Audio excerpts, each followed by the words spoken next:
aqui no capítulo 15, Evangelho de Lucas, capítulo 15.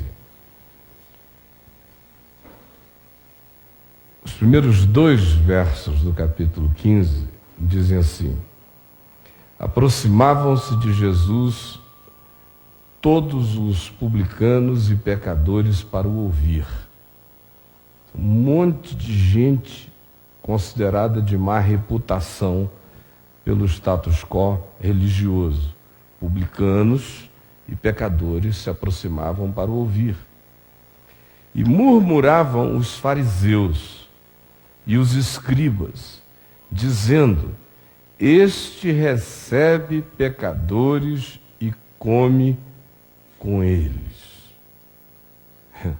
Este recebe pecadores e come com eles. Era acusação. Aí Jesus conta uma série de parábolas. A primeira parábola é da ovelha perdida. E ele mostra a singularidade de cada indivíduo para Deus.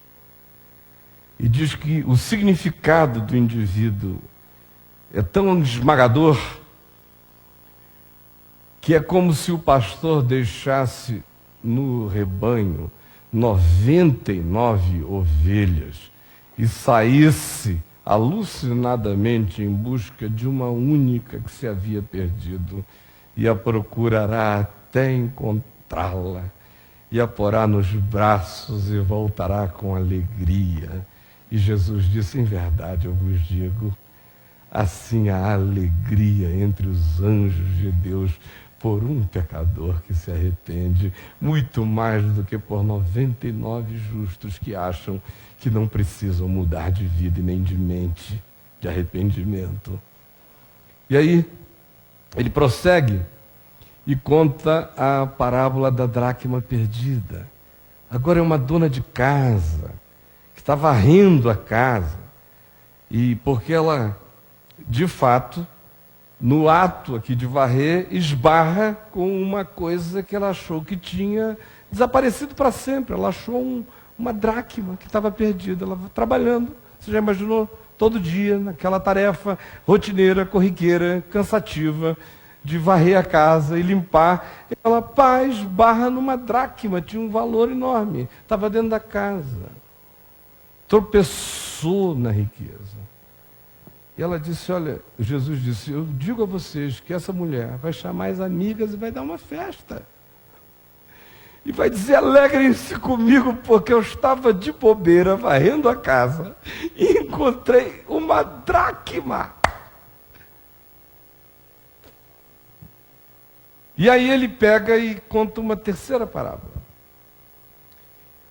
onde ele apanha a imagem do Pai, que é uma imagem que está presente o tempo todo nas falas de Jesus, o Pai Celeste. E ele descreve a relação dos publicanos e pecadores com ele, e descreve a relação dos fariseus com ele, Jesus, contando essa parábola. Aqui ele dá uma amarrada no que tinha sido dito no início. Publicanos e pecadores vinham ouvi-lo. Fariseus ficavam com raiva.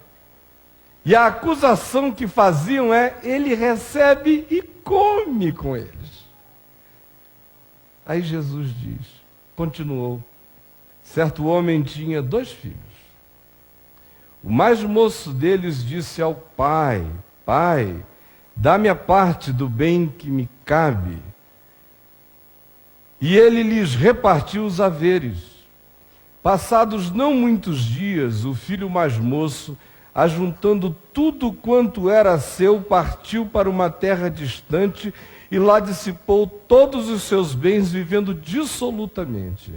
Depois de ter consumido tudo, sobreveio àquele país uma grande fome e ele começou a passar necessidade.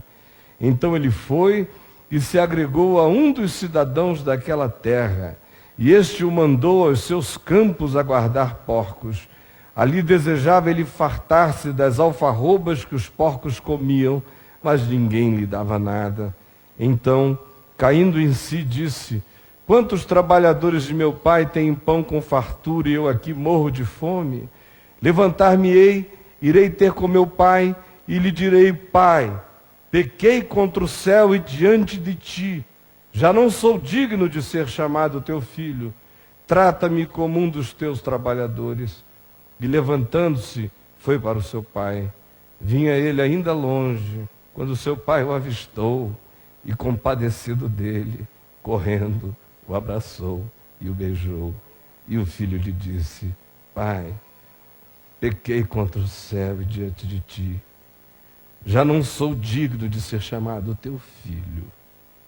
O pai, porém, disse aos seus servos: trazei depressa a melhor roupa, vestiu, ponde-lhe um anel no dedo e sandália nos pés. Trazei também e matai o novilho cevado.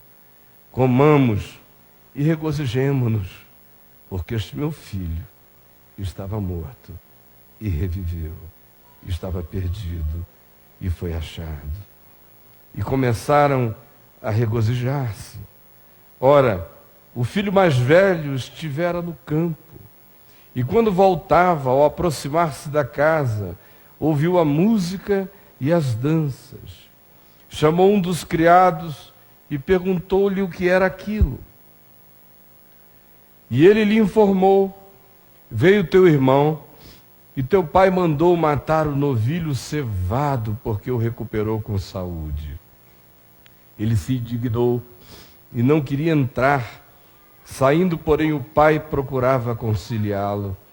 Mas ele respondeu a seu pai: há tantos anos que te sirvo, sem jamais transgredir uma ordem tua, e nunca me deste um cabrito sequer para eu alegrar-me com os meus amigos. Vindo, porém, esse teu filho, que desperdiçou os teus bens com meretrizes, tu mandaste matar para ele o novilho cevado.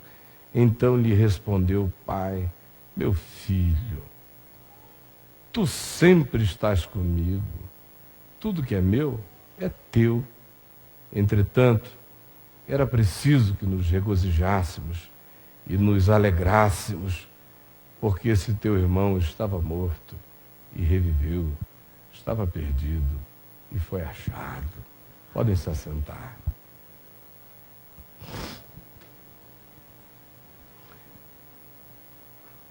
Eu disse a vocês que esse tema do Pai está presente em tudo que Jesus diz no que concerne a Deus.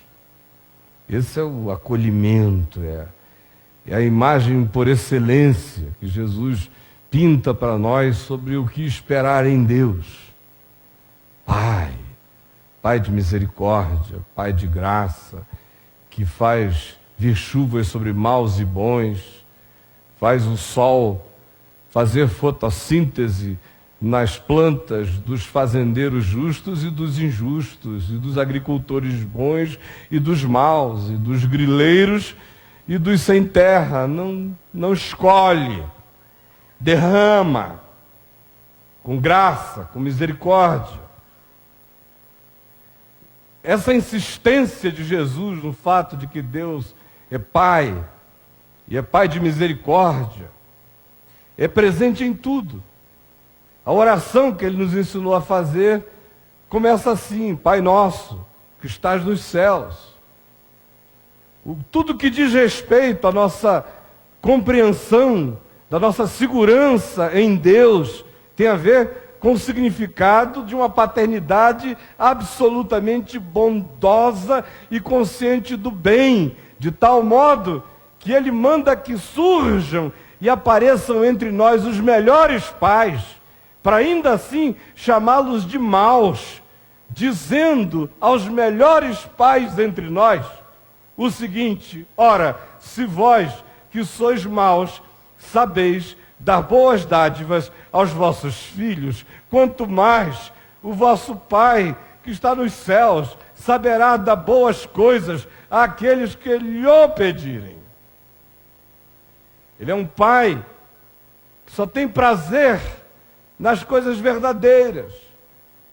Por isso Jesus disse que ele não se alegrava de que a declaração de amor para com ele fosse performática, fosse do tipo que se postasse nas praças e fizesse o possível para que todas as pessoas percebessem um ente, um ser diferenciado do resto da população por uma piedade explícita e exposta. Ele disse: não façam orações para chamar a atenção, porque assim a oração já morreu no teatro. Não deem esmola para chamar a atenção, para significar a bondade de vocês mesmos, porque assim a esmola de vocês já ganhou como recompensa do ato generoso o próprio pagamento do reconhecimento e do aplauso humano. Por isso, se você fizer, deixe que o Pai que veja em secreto veja, para que o Pai que olha em secreto te recompense. Porque se você fez isso por amor a Ele, faz isso só para Ele. Porque se você quiser surfar no nome dEle, no ato de performaticidade exterior, a tua esmola foi jogada não no lixo, porque alguém se beneficiou, mas como não foi com amor, nada disso te aproveitou. Porque o Pai quer ver em secreto. Ele olha o secreto do coração da gente. Por isso, nossas devoções são para com Ele. Não demandam que a gente maqueie a cara de uma determinada forma de piedade ou de expressão, ou que a nossa vida fuja à normalidade, ou que a gente se vista a se parecer com alguém que supostamente, em se vestindo daquele modo, significa que ama a Deus. Ao contrário, ele disse: seja normal e ande cheio de Deus no coração. E quando você quiser fazer coisas significativas para Deus, faça no secreto, porque o Pai que vem em secreto te recompensará. É aí no secreto. Aí você vê o caminho que Jesus vai construindo para chamar a nossa atenção do significado dessa relação com Deus como Pai. Mas de repente, ele abre para nós alguns cenários bem concretos e bem práticos de como é que os filhos se relacionam com esse pai e uns com os outros. E é aqui neste momento que esse conflito de fariseus e escribas de um lado, religião, lei, moralidade, performance e devoção expressa pelo comportamento ilibado, exterior, não necessariamente correspondendo a uma realidade interior. De um lado, representada pelos escribas e fariseus, e de um outro lado. Esse outro polo da experiência da sociedade humana. O publicano, o pecador. O indivíduo que não se arroga a coisa alguma. Ele é como ele é, e ele é designado pecador por aquele que se designa santo. De modo que ele não necessariamente é aquilo que os outros dizem dele. Apenas porque ele é diferente dos outros, ele já caiu na categoria errada. De modo que aquela categoria ali é pequenininha, pertence a um grupo, a de cá ao resto. Publicano e pecador. E na parábola que nós lemos, Jesus vem e bota o pai no centro de tudo e diz: certo homem tinha 2 filhos. O mais moço deles tinha uma pulsão estranha, uma vontade de sair de casa. A gente não sabe por quê.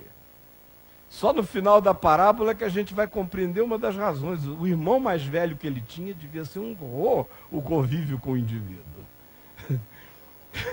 Devia ser um horror. A parábola não nos conta o que houve por trás. Mas eu sei o que o Evangelho nos conta. sobre o encontro do filho mais novo e do filho mais velho o tempo todo. O tempo todo você vê o filho mais velho zangado com aqueles que são considerados os filhos mais novos. O mais velho é aquele que acha que tem tempo de casa e que já provou pelas exterioridades e pelo serviço meticuloso que ele é fiel ao pai. E ele odeia de todo o coração quem não é fiel ao pai como ele é. E ele odeia tanto quem não é fiel ao pai como ele é, que ele nem consegue viver aquilo do que ele cuida. De modo que ele cuida e não usufrui. Ele é, por excelência, um neurótico, o filho mais velho.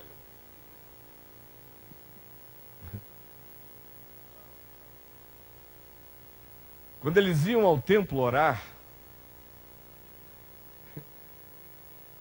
o filho mais novo chegava e dizia assim,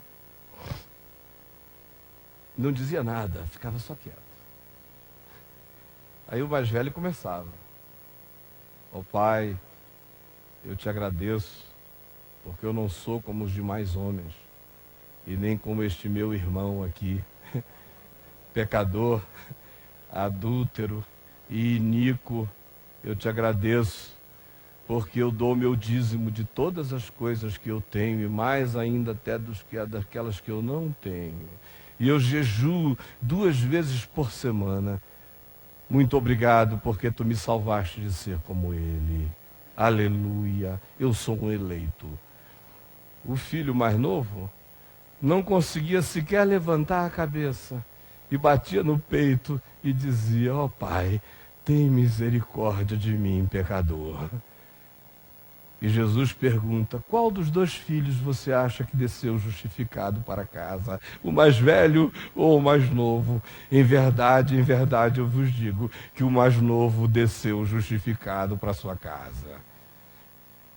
Esses 2 passaram a vida inteira vivendo assim. O pai dizia para o filho mais novo, alguma coisa tipo, eu queria que você fosse fazer isso para mim ali do outro lado da terra, da fazenda. Aí ele dizia, eu não vou não, papai, eu não vou, não estou afim. Aí o pai dizia para o filho mais velho, meu filho, você vai lá fazer então isso para mim? Ele disse, pode deixar, papai, que eu vou. Mas depois o filho mais novo se arrependia e fazia. E o filho mais velho não ia. E quando ele voltava tendo feito, ele dizia o seguinte, eu só não fiz porque ele foi primeiro, mas o Senhor pediu a ele primeiro, só que isso se repetia todo dia. A vida deles era um flagrante que acontecia da seguinte maneira. O filho mais velho cometia um erro contra o pai. E era chamado a prestar contas. E dizia, me perdoa. E o pai o perdoava. Quando ele encontrava com o irmão mais novo do lado de fora, ele descontava tudo no pescoço do cara. Trucidava tudo, porque o outro tinha deixado de fazer uma coisa para ele ali. E ele não conseguia agir com misericórdia. A mesma misericórdia que ele recebeu, ele não passava nem nas proporções relativas a ele próprio, para com o outro. A vida desses 2 está narrada aqui no Evangelho o tempo todo. O modo como acontece. Esses embates estão presentes. E esse é um embate antiquíssimo. É o embate daquele que sente inveja do irmão, porque não é grato a Deus por ser quem é, não é grato ao pai por ser quem é. E não sendo grato ao pai por ser quem é, compara-se com o seu irmão. E ao comparar-se, o inveja. Significa dizer que esse indivíduo que sente inveja, e que sente inveja porque não consegue ser grato por ser quem é alguém em quem a graça faz mal. Porque a graça de Deus só realiza o bem em nós quando a gente tem a alegria de poder dizer: eu agradeço por ser quem eu sou. Nesse dia você está liberto de que qualquer um seja como qualquer um venha a ser. Nesse dia você iniciou um processo de libertação. É a gratidão que gera isso. Do contrário, o caminho é da inveja. E aí, põe-se dois irmãos lá no início dos tempos. Um tinha inveja do outro. O mais velho invejava o mais jovem. E eles foram prestar culto a Deus. E o mais velho preparou uma quantidade enorme de frutas e coisas lindas que ele tinha conseguido tirar do chão. Era o produto do seu esforço e trabalho, e ele reuniu com toda a estética que aquela coisa maravilhosa tinha e trouxe. E o que ele trazia no coração era uma olhada comparativa para com a oferta do outro, que era esteticamente horrível, nojenta, asquerosa, perversa, maldosa, malvada, sanguinolenta, covarde. Tinha se apropriado do que não era seu, do que não era ele, de uma outra vida, imolado um cordeiro e colocado num altar. O nome do mais velho era Caim, do mais novo era Abel. Mas o Senhor se agradou da oferta de Abel e não se agradou da oferta de Caim. Aí você quer saber por quê? Veja o publicano e o fariseu indo ao templo orar, que você vai saber por quê. É exatamente a mesma viagem. Porque uma carrega a oferta da justiça própria. Graças te dou porque eu sou diferente dele. Ele não é grato a Deus por ser ele é grato a Deus por não ser como o outro. Quem é grato a Deus por não ser como o outro, saiba, no fundo do coração, quando isso significa um juízo, e não uma compreensão que diz: graças a Deus eu escapei dessa sorte. Mas quando é um juízo, graças a Deus, não sou como ele, pode ter certeza, esse dedo que indica para lá, indica a vontade de ser. E não a acusação. Os nossos ódios escondem as nossas pulsões e paixões, frequentemente. De modo que quando você vê um cara odiando dramaticamente uma coisa, saiba, ele está tarado por ela. Aí, Caim está aqui, com essa oferta dos fariseus e dos escribas, dos legalistas e de todos os demais que com eles se alinham nessa perspectiva de autojustificação. Tenha isso a cara que tiver. Isso é um fenômeno humano, que paralisa o ser, que gera toda sorte de coisas ruins. É a espiritualidade da comparação, da morte, da inveja, da porfia, da moral, de quem é maior, de quem é melhor, de quem... Enfim, é essa desgraça que existe entre nós. Do outro lado, você tem a espiritualidade daquele irmão mais novo, que sabe que de si mesmo ele não tem o que oferecer.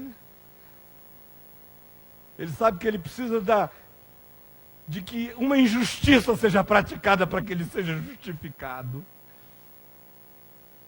Ele sabe que um justo vai ter que morrer pelos injustos, para nos reconduzir a Deus. Ele sabe que em si mesmo não habita bem algum. Por isso, a única chance de salvação que ele tem está em confiar na justiça de um outro. Ele não acredita que nada que ele possa pessoalmente produzir vai agradar a Deus. Por isso, ele tem que confiar cega e lucidamente na cruz de Cristo. e crer de todo o coração que está pago e consumado e feito, e é nessa justiça que ele pode ser justificado.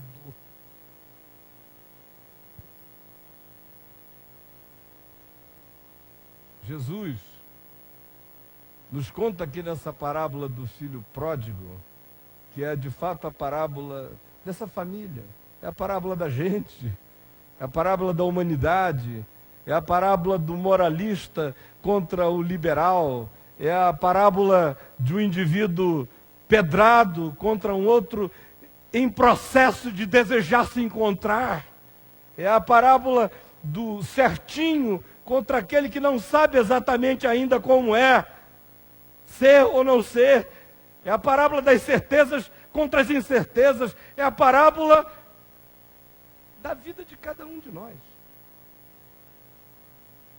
E das guerras que a gente comete uns contra os outros.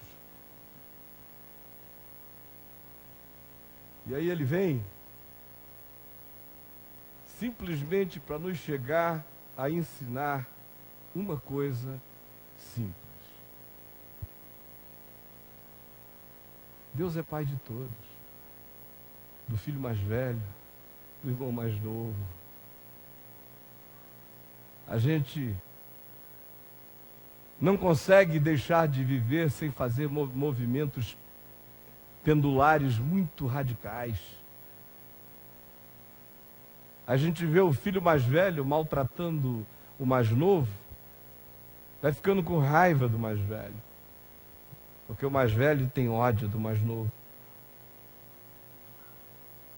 Depois de um tempo, os filhos mais novos começam a crescer em número. Eles correm o risco de se tornar arrogantes.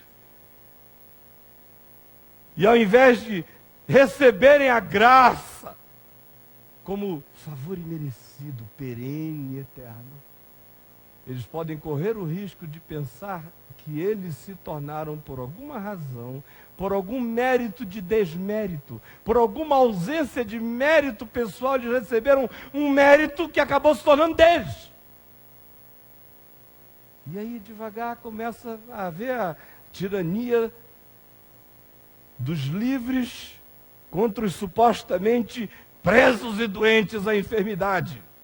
A parábola não chega nesse ponto. Deixa o irmão mais velho ainda dizendo: nessa casa eu não entro, nessa festa eu não tomo parte, esta alegria não é minha. Ela não tem fim por uma razão. Isso não tem fim, minha gente. Não existe um fim para isso. O fim é a gente todo dia confirmar o coração na graça de Deus. Do contrário, pode ser que o irmão mais velho se arrependa e entre na festa, e o irmão mais novo acabe se incensando tanto com a alegria do retorno que se perca numa espécie de carnaval espiritual. E depois de um tempo ele começa a olhar para todos aqueles que não se alegram como ele se alegra, como sendo indivíduos de segunda categoria. Nessa mesma hora, o irmão mais novo vira irmão mais velho, e a roda da vida já girando assim, de modo que o que Jesus quer é que cada um de nós saiba que qualquer um de nós pode virar o outro. É o caminho facinho para você se tornar o tirano do outro, é muito simples. Hoje vocês estão aqui porque dizem, muitos de vocês, estamos cansados de uma série de coisas que acontecem por aí. Eu espero que ninguém esteja aqui pensando que esta aqui é uma reunião de pessoas que assumiram para si o papel de que vão viver uma vida que vai ser exemplarmente diferente da dos outros. Se você está pensando isso, você está no lugar errado. Nós estamos aqui para aprender a desaprender isso. Estamos aqui para aprender a ser cada um de Deus.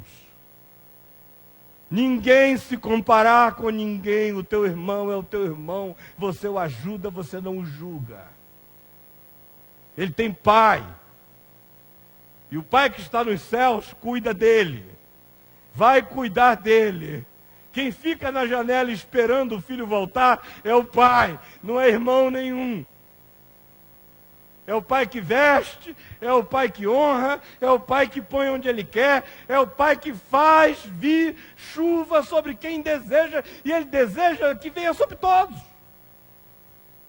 E que a bondade dele nos comove.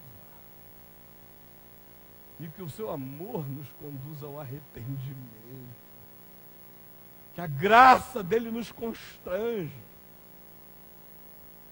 Mas se a gente não tiver a consciência de que andar com Deus é um caminho feito todo dia, se a gente ficar de um desses lados e disser, eu não sou o outro, seja até porque um dia o outro te oprimiu e você repele a esse indivíduo, pode ter certeza, dentro de um pouco de tempo, vai se estratificar dentro de você o mesmo conteúdo que um dia pedrou o coração do outro.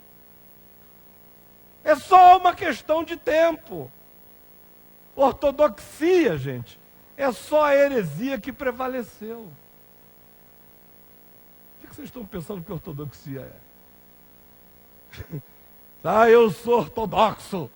Nós somos ortodoxos. Querem que eu te diga a vocês quem são os ortodoxos?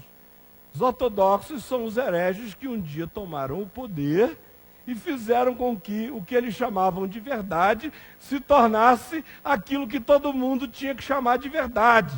Ou seja, é a convenção da heresia que tomou o poder e que se intitulou de uma determinada coisa. Se uma outra tomar o poder e se auto-intitular e tiver poder para bancar o que intitulou, aquilo vai virar ortodoxia. E quem não for igual àquilo será herege.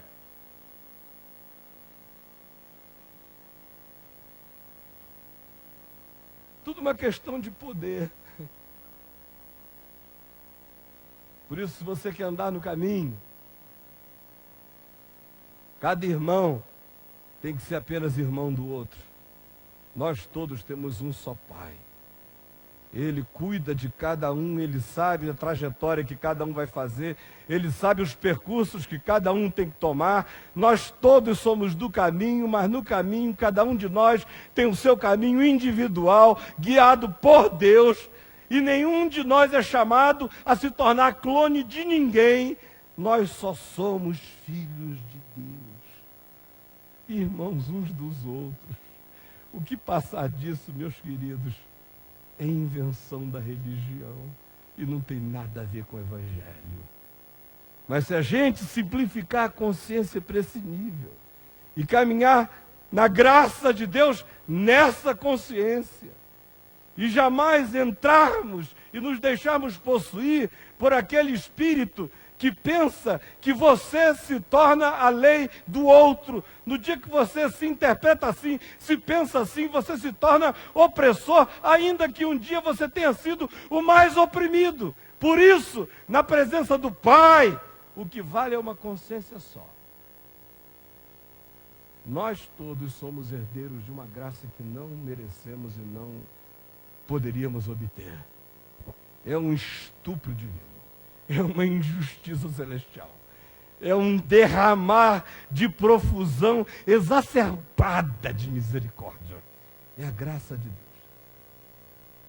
Que superabunda aonde abundou o pecado, e aonde abundou o pecado, superabunda a graça, de tal modo que a graça não vem como compensação pelo pecado, ela vem como cura abundante para ele. E ninguém precisa se preocupar em inventar pecado, porque a gente só peca o pecado que a gente é. Você está entendendo? A gente só peca o pecado que a gente é. Tem gente que fica pensando que assim, eu vou inventar um pecado. Agora que eu encontrei a graça, eu vou pecar. Cara, se você for fazer isso, só vai estar pecando o pecado que você é. Você entendeu? Ninguém consegue não pecar a si mesmo. Você é o pecado. Então você está pensando que agora, porque eu encontrei a graça de Deus, favor imerecido, eu vou relaxar e agora eu vou cair na gandaia. você só vai estar expressando a você mesmo. Conseguiram me compreender? Ou não? Não? Só você mesmo. Então não precisa ficar nem com essa preocupação e nem com essa necessidade. O que nos liberta não é sair por aí fazendo coisas. A compreensão de quem nós somos e daquilo que Jesus já fez por nós traz para nós um estado de pacificação que permite a gente começar a ver tudo aquilo que antes era reprimido e saindo, não como algo que vai voltar a nos fazer mal. Não sai para nos fazer mal, sai para sair. O que faz mal é não sair, é ficar preso em nós. Agora hoje, você pergunta, por que você está falando isso? De fato eu não vim aqui hoje pregar sobre isso, eu ia falar sobre Hebreus 4, naquela sequência de Hebreus que eu vinha fazendo. Mas foi quando eu sentei aqui, que o meu coração veio forte, uma imagem, e é com ela que eu queria encerrar aqui. Eu fiquei pensando em Pedro e em Judas. A gente sempre fica achando que o pecado de Judas foi mais grave do que o de Pedro, como se existissem essas coisas. Pedro negou a Jesus e se arrependeu, por isso Jesus o perdoou, mas Judas traiu. Para Judas não tinha arrependimento, é o que a maioria pensa.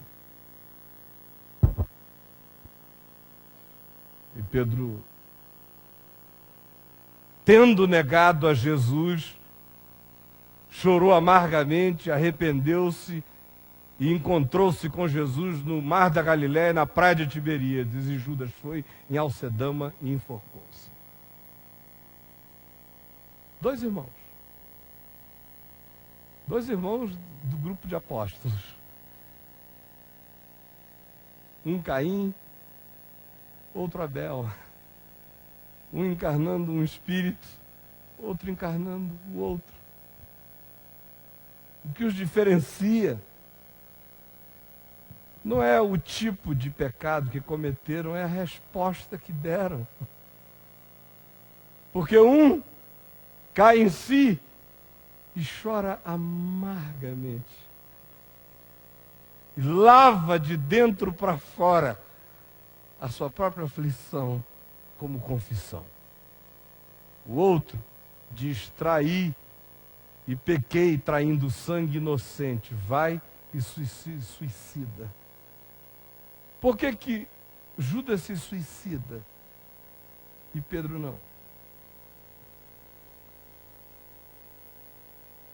Por quê?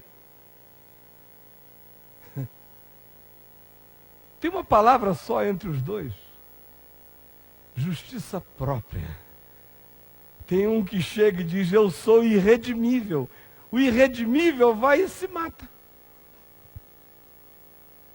O irredimível diz que é irredimível porque ele olha para si mesmo e não vê com que ato de justiça pessoal ele possa ser perdoado do ato que fez aquele Jesus de Nazaré morrer. Ele olha para si e diz: eu não tenho como me redimir diante do tamanho do que eu fiz. Se mata. O outro, como não tem justiça própria, olha para o que ajudou a fazer e diz: me perdoa.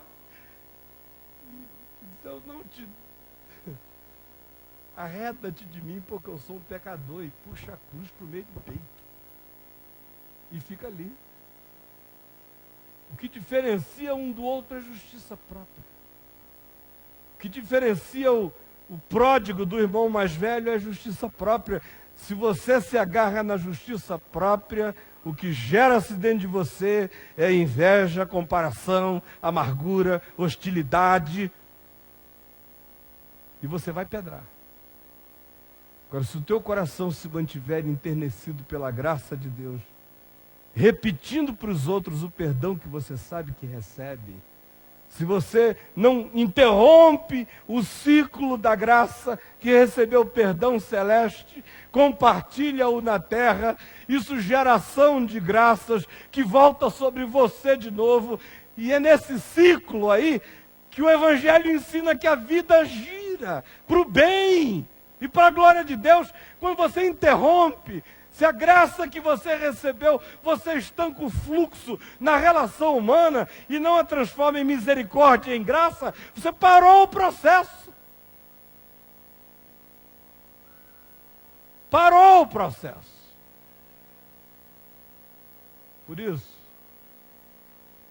se o teu irmão foi perdoado, entra na festa. Se ele foi aquinhoado de um determinado modo, recebe a bênção e o quinhão dessa alegria. Não luta contra a graça de Deus. Se você foi perdoado, reparte perdão com outros. O que quereis que os homens vos façam? Fazei vós isso também a eles. Essa é toda a lei e os profetas. O resto é brincadeira, gente. Agora, hoje à noite, eu queria que você olhasse para o seu coração e fizesse aquela pergunta de que tipo de irmão eu sou. Como é que eu vejo o outro? Como é que eu julgo? Como é que eu interpreto? Qual é a minha espiritualidade? Que filho eu sou? Meu coração carrega mais de que filho dentro de mim. Muitos de nós somos um híbrido desses dois irmãos, mas alguns de nós somos expressão vívida deles. Olha para o coração e pergunta: que filho do Pai eu sou? E se você quiser saber, veja o modo como você olha e interpreta o seu irmão. E aí você vai descobrir com muita rapidez que filho do Pai você é.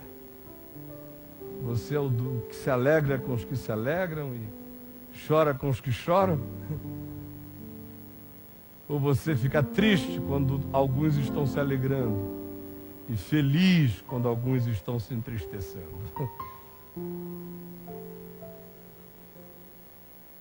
Olha só para concluir. Não existe termômetro espiritual mais significativo para medir quem você é do que você observar se você é capaz de se alegrar com os que se alegram e de chorar com os que choram. Quando eu encontro uma pessoa que é capaz de ouvir uma notícia boa de alguma coisa que aconteceu com um amigo, e você vê que a pessoa está celebrando, eu sei que eu encontrei o melhor da condição humana. Pouca gente é assim. Você encontra muita gente politicamente correta, até dizendo assim: que bom, cara, que legal, pô, maneiro, valeu, que bom, parabéns, você merece. Mas você não sente que a energia espiritual é de alguém que grudou no outro e disse: é minha esta alegria. É muito raro. Às vezes você não encontra com os seus irmãos. Há irmãos que ficam muito infelizes, irmãos de sangue, em família, que ficam muito infelizes quando um outro irmão é bem sucedido, dá a impressão que recalca aquele cara. Agora todo mundo vai ver que eu não tenho mais desculpa. A gente nasceu do mesmo pai, da mesma mãe, criado na mesma rua, com a mesma lavadeira, frequentamos a mesma escola, não sei o quê, bababá. Esse cara virou isso, eu tô aqui. Te odeio, maninho. Que bom que te aconteceu. Que legal. Que bom. É ou não é assim que funciona? Mas quando eu encontro alguém que se alegra com os que se alegram, isso para mim é até muito maior do que encontrar alguém que chora com os que choram. Porque é muito mais fácil chorar com os que choram, você fica grande. Você vem de cima, você é o cobertor, é o solidário, dá até uma pompa, dá até uma certa soberba de bondade. Estou lá, estou em todas. O cara vira mortalha de defuntos, ele está sempre ali, né?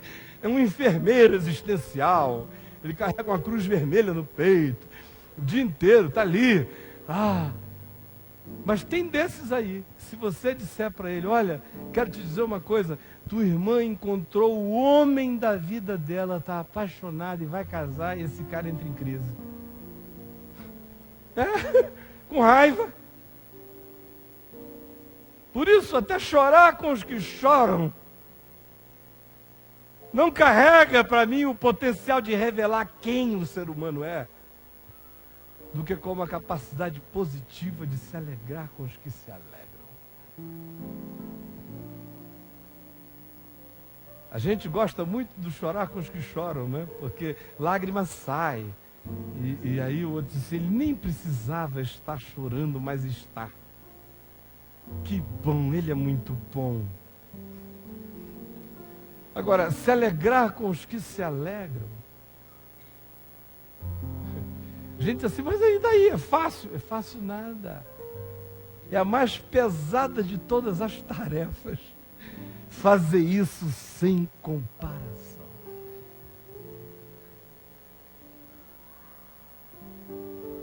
Que filho você é? O pai é um só. Você escolhe que caminho de filho você deseja fazer.